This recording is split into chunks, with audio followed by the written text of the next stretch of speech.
മഹാനായ സുബൈർ ഇബ്നുൽ അദി റളിയല്ലാഹു അൻഹു നിവേദനം ചെയ്യുന്ന ഒരു ഹദീസ്. അദ്ദേഹം പറഞ്ഞു, അത്തൈന അനസ് ബിൻ മാലിക് റളിയല്ലാഹു അൻഹു, അനസ് ബിൻ മാലിക് റളിയല്ലാഹു അൻഹുവിൻ്റെ അടുക്കൽ ഞങ്ങൾ ചെന്നു. ഫശക്കൗന ഇലൈഹി മാ നൽഖ മിനൽ ഹജ്ജാജി, ഹജ്ജാജ് ബിൻ യൂസുഫിൽ നിന്നും ഞങ്ങൾക്ക് നേരിടുന്ന പ്രയാസങ്ങളെ പരാതി ബോധിപ്പിക്കാൻ വേണ്ടി ചെന്നു.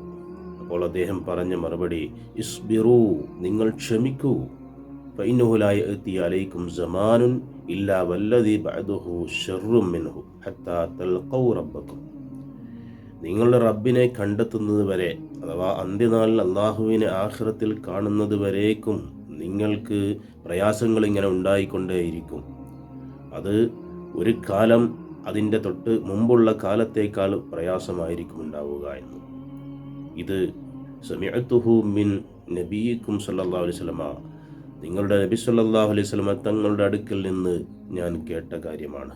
നബി സല്ലല്ലാഹു അലൈഹി വസല്ലമ തങ്ങൾ ഇങ്ങനെ പറഞ്ഞിട്ടുണ്ടായിരുന്നു, ഓരോ കാലവും അതിൻ്റെ തൊട്ട് മുമ്പുള്ള കാലത്തേക്കാൾ മോശമായിരിക്കും എന്ന്. അതുകൊണ്ട് നിങ്ങൾ ക്ഷമിക്കൂ എന്നാണ് പറഞ്ഞത്.